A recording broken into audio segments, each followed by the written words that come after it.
Travailler avec les partenaires sociaux, nous continuons à travailler avec eux dans une symbiose, dans le cadre d'un partenariat. Tout ceci motive les travailleurs et c'est ce qui explique, je n'ai plus besoin de le démontrer, l'ensemble des résultats de façon consistante depuis 3 ans. Et je peux dire que c'est une fierté pour nous autres Guinéens, que ce soit un Guinéen à la tête de la CBG qui puisse faire ce type de résultats. C'est vraiment pour encourager les Guinéens et pour encourager les actionnaires à faire confiance aux Guinéens.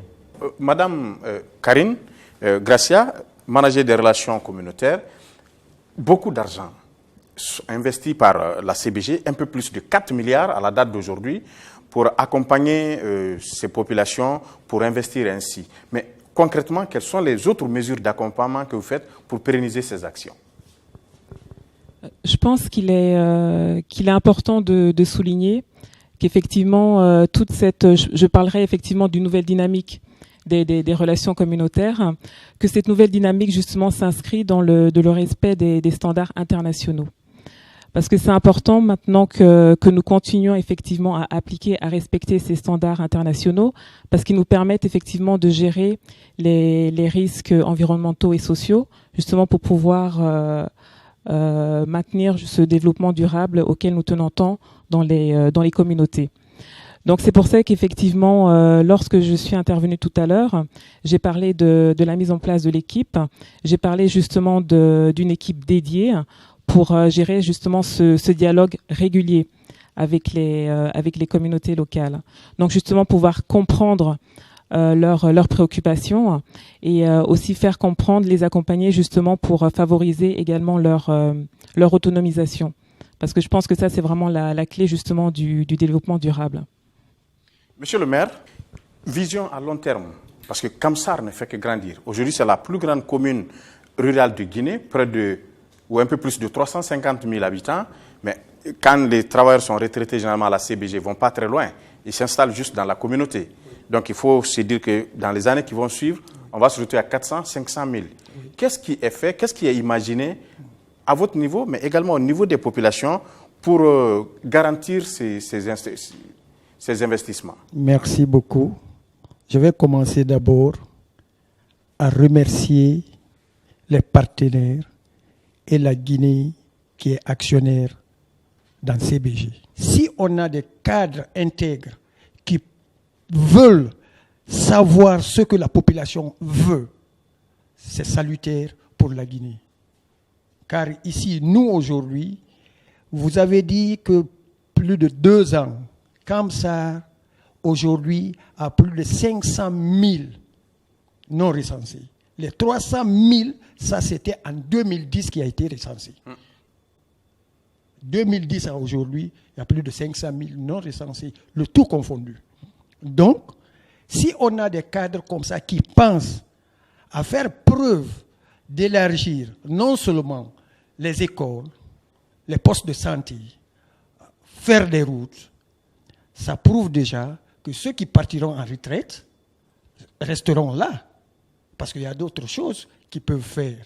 Et comme ça n'est pas seulement bauxite, il y a des ports autour. Il y a des ports autour. Et que la CBG ne ménage rien pour aider les riverains, surtout nous à Kamsar. Moi, je suis flatté et je suis très content parce que je n'ai pas proposé quelqu'un au projet communautaire qui a été rejeté. Donc, je dirais que de renouveler leur confiance à la personne de messieurs pour qu'ils nous continuent 2 ans plus. Ok, ça c'est un aspect. Oui. L'autre aspect sur lequel je voudrais que vous reveniez, oui, c'est qu'est-ce que les communautés doivent faire aujourd'hui? Parce que des écoles sont en train d'être construites, oui, des centres de santé sont en train d'être mis à votre disposition, oui, et c'est pour les populations. Oui. Il faut les pérenniser, oui, il faut que les enfants viennent à l'école. Oui. C'est quoi le message du maire? Le message du maire, comme je l'avais signalé quand on était à Salifouya, d'abord, le bijou qu'on a là, que tout le monde soit garant pour ce bijou-là, de l'entretenir. Deuxièmement, de faire venir les enfants, surtout les filles, les scolariser. Je l'ai dit devant vous et je le redis encore. Je veux que toutes les filles ou bien tous les petits enfants de Kamsar rentrent à l'école. Et pour rentrer à l'école, ce que vous avez, il faut l'entretenir. C'est ce qui manque au Guinéens, l'entretien. Il faut que nous entretenons ce que nous avons. Est-ce que nous pourrons avoir d'autres demain? Si tu n'entretiens pas ce que tu as aujourd'hui, demain, est-ce que tu auras quelque chose? Et quand tu entretiens ce que tu as eu, celui qui te l'a donné aura le courage encore de te donner un autre, parce que la première a été bien entretenue. Donc je fais un appel à ma population d'entretenir ce que nous avons en main. Mesdames et messieurs, amis téléspectateurs, nous ne nous sommes pas arrêtés seulement à Kamsar. Nous avons essayé de faire le tour de la région de Bouquet avec les différents investissements de la CBG dans la préfecture de Gawal, mais également dans Téléméré. Je propose cet autre reportage de notre grand reporter à la télévision nationale, Thierno Ousmane Diallo. Suivez. Le nouveau lycée de Koumbia dans Gawal est l'un des plus importants investissements communautaires de la CBG au titre de l'année 2016. Un peu plus d'1 milliard de francs guinéens ont été investis pour sa réalisation. Les élèves de la sous-préfecture et de celle de Foulamori et Wendembourg, admis au second cycle, ont désormais l'opportunité de poursuivre leur formation sans pour autant rallier Gawal Centre ou une autre préfecture. Il y en a qui ont le BEPC, il y en a qui gagnent, qui sont admis au niveau du BEPC, mais ils n'ont pas de tuteur là où ils doivent partir. Et les parents sont pauvres. Donc, vous voyez, ils abandonnent directement l'école. Ils vont se mettre dans l'aventure. Et l'aventure ne paye pas généralement. Donc, c'est ce qui me pousse à dire que la CBG a fermé la prison parce qu'ils ont construit un lycée digne de nom. Ensuite, ils ont fermé la déperdition scolaire à Gawal. La construction d'un lycée à Koumbia était un des points clés du programme de développement local de cette commune rurale qui manque toujours d'infrastructures depuis le 23 décembre 1983, après qu'un séisme ait entraîné des pertes énormes dans la zone. L'année 2014-2015, on a pu avoir 100 000 $ qui ont été répartis entre Koumbia et Wendembourg, et on a même donné un peu au centre de Gawal par des actions. À Wendembourg, on a fait une école primaire de 3 salles de classe. Et ici, à Koumbia, on a fait 3 salles de classe avec un bloc de latrine. La deuxième année, ils ont relevé encore un peu les montants. Ça nous a permis de faire ici à Koumbia où nous sommes actuellement, la direction, le puits amélioré et 3 salles de classe pour un autre bloc de latrine, plus la clôture. L'édification d'un tel lycée est importante pour la compagnie guinéenne de bauxite qui entend nouer de bonnes relations avec les communautés, aussi bien dans les zones d'exploitation comme Sangaredi que dans les zones d'exploration comme Koumbia où la compagnie minière est attendue. Dans notre nouvelle vision, nous voulons que le développement des communautés précède au développement des projets miniers.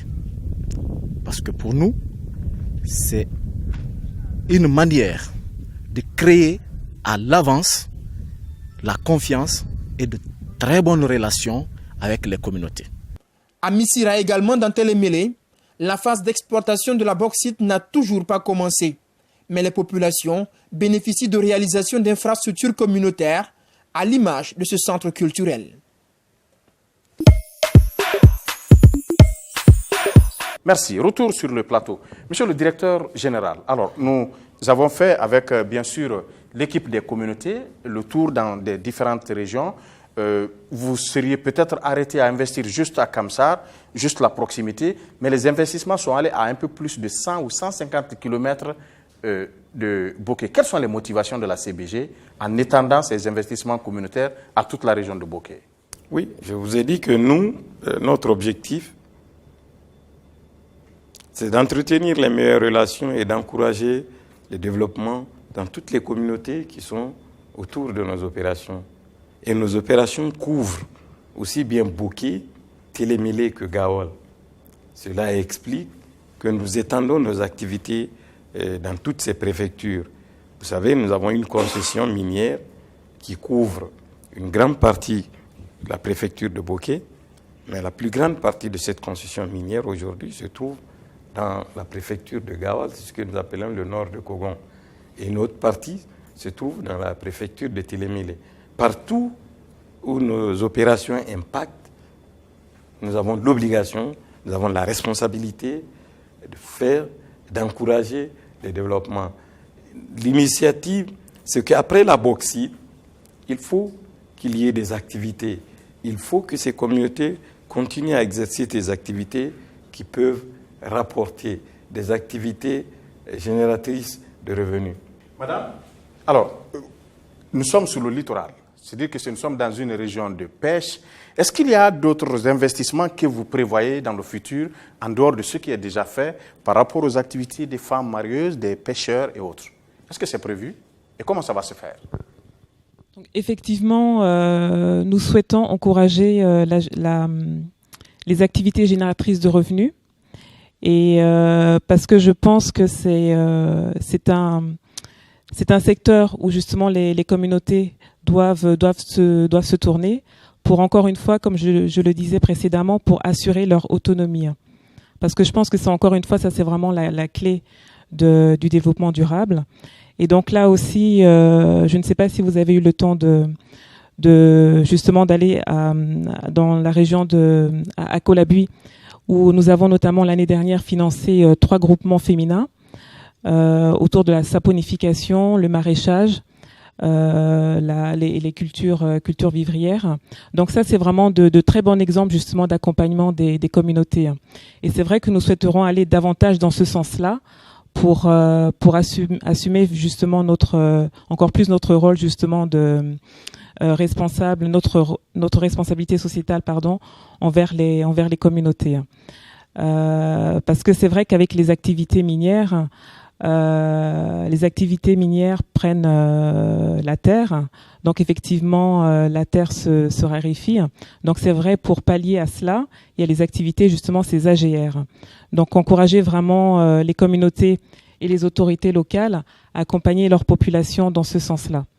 Donc ça fait vraiment partie d'un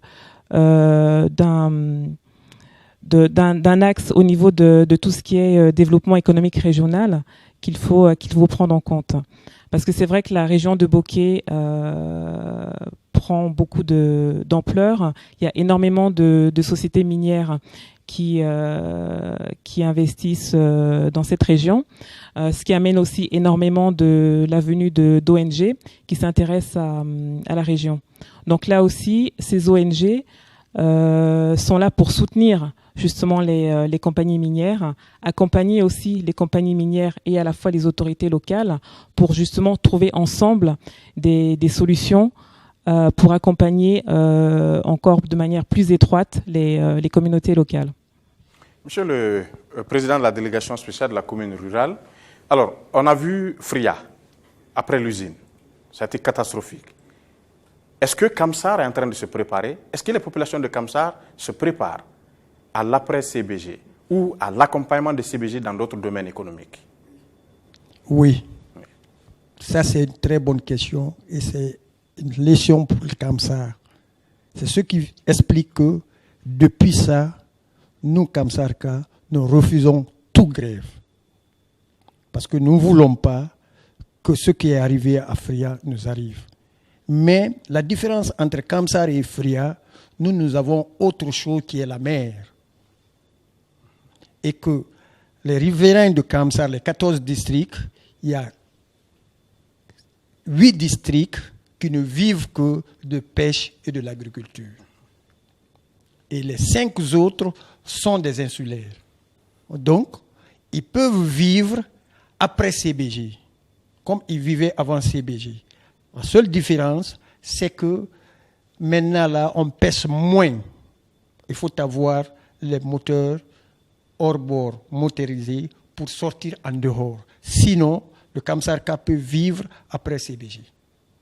Alors, quelle perception vous avez aujourd'hui de tout ça? De tout ça, nous encourageons, nous voulons dire à la population de ne pas compter seulement sur ce que la CBG doit donner aux riverains, mais plutôt de travailler comme ils ont l'habitude de le faire.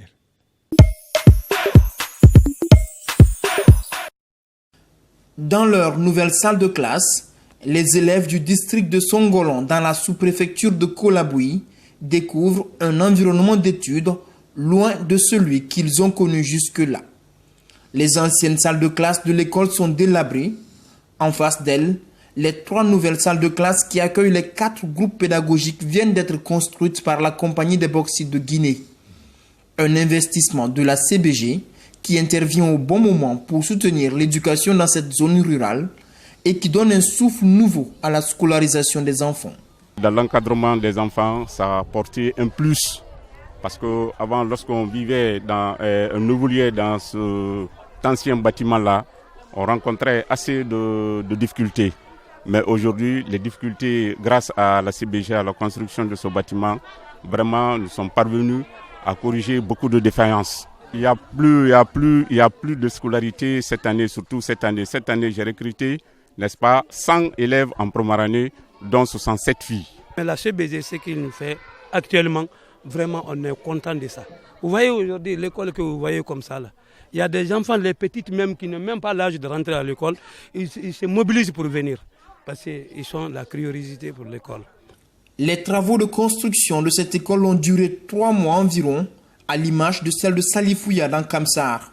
4 salles de classe y ont été aussi bâties par la CBG, à la grande satisfaction des parents d'élèves qui en avaient exprimé le besoin.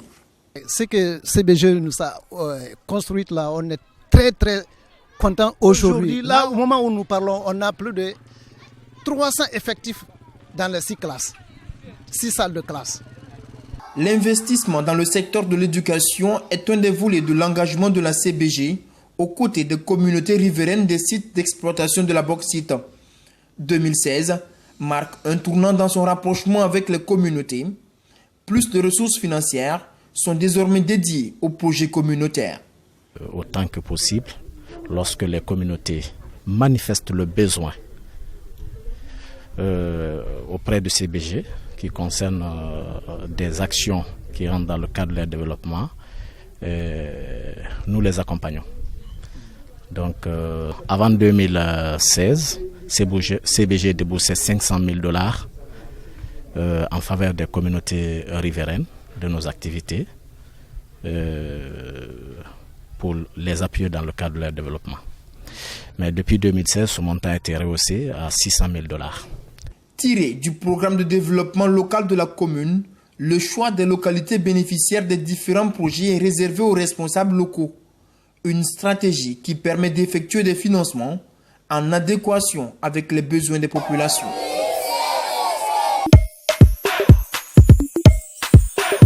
Monsieur le directeur général, CBG est en train aujourd'hui d'étendre ces terrains jusqu'au-delà de la préfecture de Bokeh. Parce que dans la précédente émission que nous avons eu à réaliser ici à Kamsar, vous avez parlé de 20 cm de bauxite, si mes calculs sont exacts, un peu au nord. 20 mètres de bauxite. Alors, mais ça fait de l'environnement, ça fait de la destruction de l'environnement. Qu'est-ce que vous faites pour pallier à ça? Vous savez, comme je vous ai dit au début, j'ai dit que nous avons une responsabilité, celle de prendre en compte les aspects environnementaux, les aspects sécurité, les aspects santé et les aspects relations des communautés. L'environnement fait partie de nos préoccupations majeures. L'environnement, ça couvre tout ce qu'il y a comme perturbation de la nature, perturbation des cours d'eau, la végétation, la pollution de l'air. Tous ces aspects sont pris en compte et des mesures de mitigation sont en place. Nous avons en place désormais des équipements pour mesurer la qualité de l'air. Nous avons des équipements en place pour mesurer le niveau de la nappe phréatique, pour nous rendre compte que cette nappe ne varie pas.